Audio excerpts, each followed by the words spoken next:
Olá, vamos agora então falar sobre o reator nuclear. Vamos lembrar que nós falamos sobre os decaimentos radioativos, decaimento alfa, beta, gama, que são decaimentos espontâneos. Basta um nuclídeo não ser estável e ter as condições de energia favorecidas para uma emissão alfa, para uma emissão de uma partícula alfa, para uma partícula beta ou para um fóton de raio gama. Já vimos também a fissão nuclear, que normalmente é um processo provocado.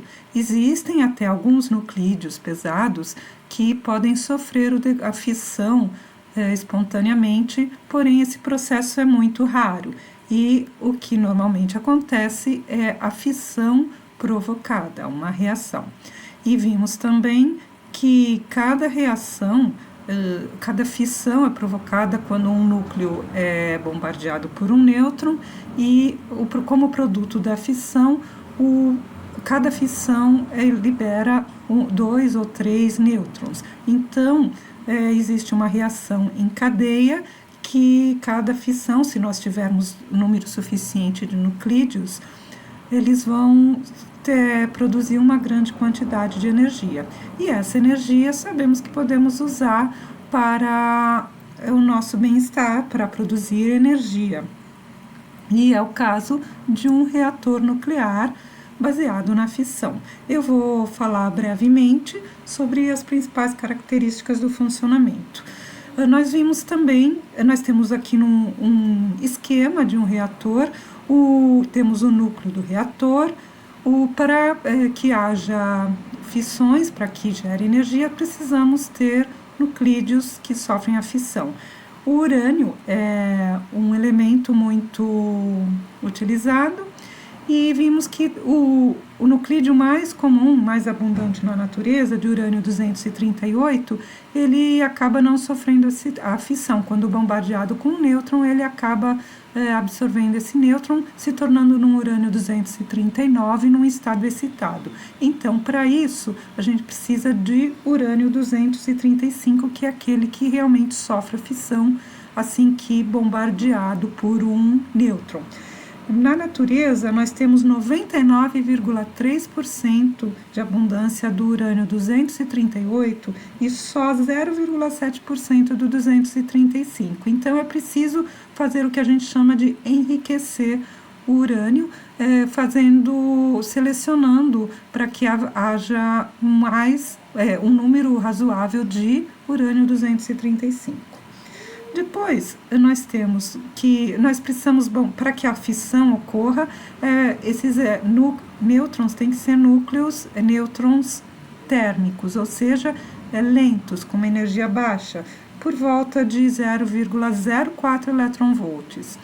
Então, bombardeando inicialmente os primeiros núcleos de urânio 235, com esses núcleos, eles vão sofrer a fissão, gerar energia e liberar 2 ou 3 nêutrons em cada reação.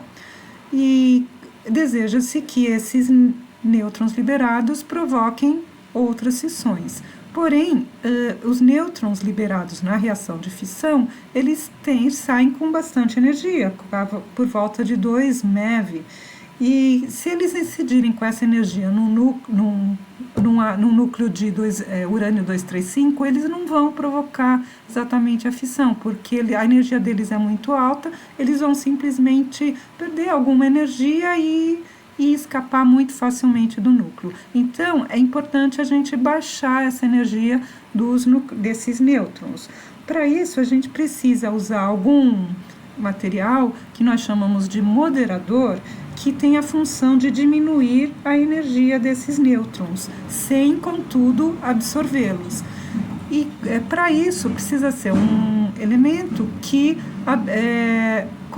absorva a grande parte desta energia, portanto, um elemento que tem uma massa próxima da massa desse nêutron.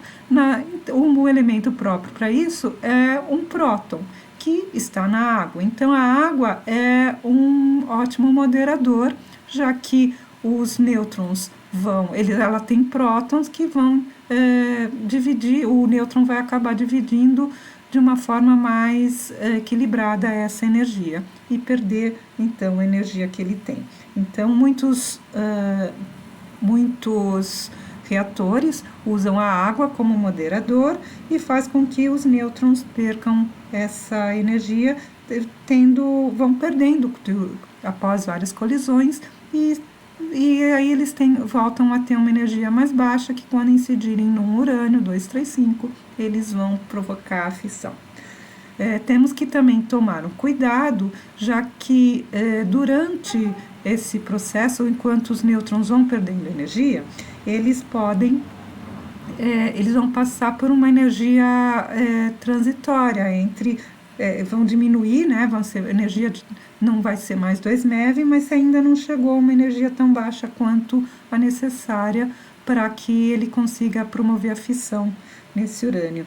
Então, quando ele está no intervalo de energia assim, entre 1 eletronvolt a 100 eletronvolts, eles podem ser absorvidos pelo urânio 238, e aí eles vão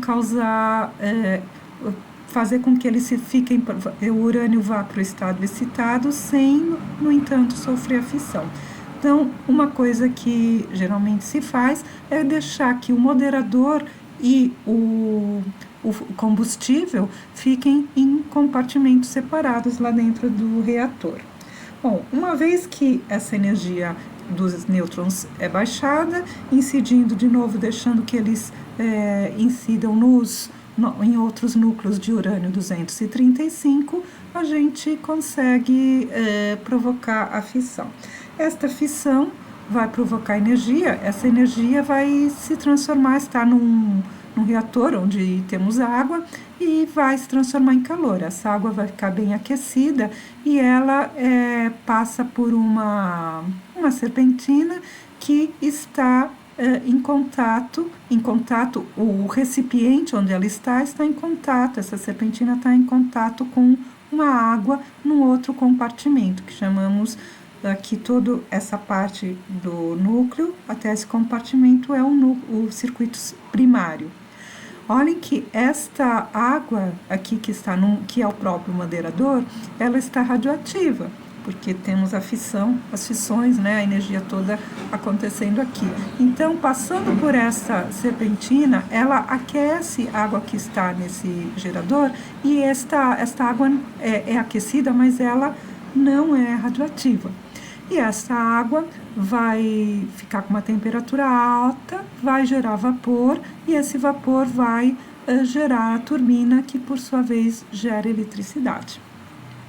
Nem todo vapor acaba conseguindo ser eficiente, vai acabar tendo um vapor a baixa pressão, que então é canalizado para este outro recipiente, né? Então essa parte aqui é chamada de circuito secundário, e nesse recipiente este vapor vai ser resfriado. Temos aqui outra serpentina que não está em contato direto, mas faz este vapor resfriar e condensar, e então ele é bombado, né, para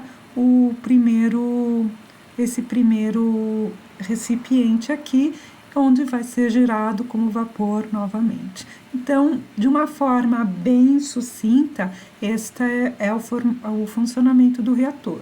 Tem mais uma coisa que não podemos esquecer, porque temos reação em cadeia, não é? Vários nêutrons são gerados em cada fissão, e eles vão perder a energia propositalmente para incidir em novos núcleos de urânio e produzir novas reações. Então, a tendência é haver cada vez mais fissões e produzir energia que vai aumentando. E se a energia aumentar muito, temos o risco de explodir o reator ou de incendiar o reator. Então, temos que estar atentos numa usina para que isso não aconteça. Então, temos que controlar o número de reações. Quando a energia começa a aumentar demais, o número de reações aumenta muito, nós devemos retirar alguns nêutrons que estão ali. Então, para isso, nós usamos alguns absorvedores de nêutrons. Normalmente é usado o cádmio, que é um material bem estável.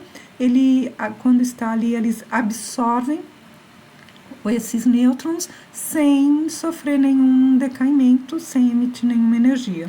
Então, existem barras, que nós chamamos de barras de controle, que são colocadas ali para absorver esses nêutrons. Quando essa energia começa a diminuir o suficiente, as barras de nêutron de controle são retiradas de modo devagar, porque se elas são retiradas muito rapidamente, o número de nêutrons pode aumentar rapidamente, fazendo com que haja grande formação de energia de forma muito rápida, que é o que nós não desejamos. Justamente a retirada muito rápida de barras de controle foi o que gerou acidentes, por exemplo, como o histórico acidente de Chernobyl. Né? Então, há todo um controle, né? Quando a energia aumenta muito, colocamos as barras de controle, quando ela diminui muito, precisamos, de forma controlada, retirar estas barras. Então, de um modo muito sucinto, sabemos então agora como são formados, como que geramos energia. Como objetivo que a gente tem, né, com uma usina é gerar energia, é importante a gente saber, nós vamos usar combustível, não é barato também colocar os núcleos de urânio, enriquecer esse urânio e tudo mais, então é importante ter um controle, né, e daquilo que nós queremos usar para aquilo que desejamos utilizar como energia. Então, uma das coisas importantes é calcular quanta energia é gerada a partir de uma determinada quantidade de urânio. Então, proponho um problema aqui, que é para calcular qual é a massa diária que deve sofrer fissão de urânio 235 para a gente obter uma potência térmica de 3.000 megawatts.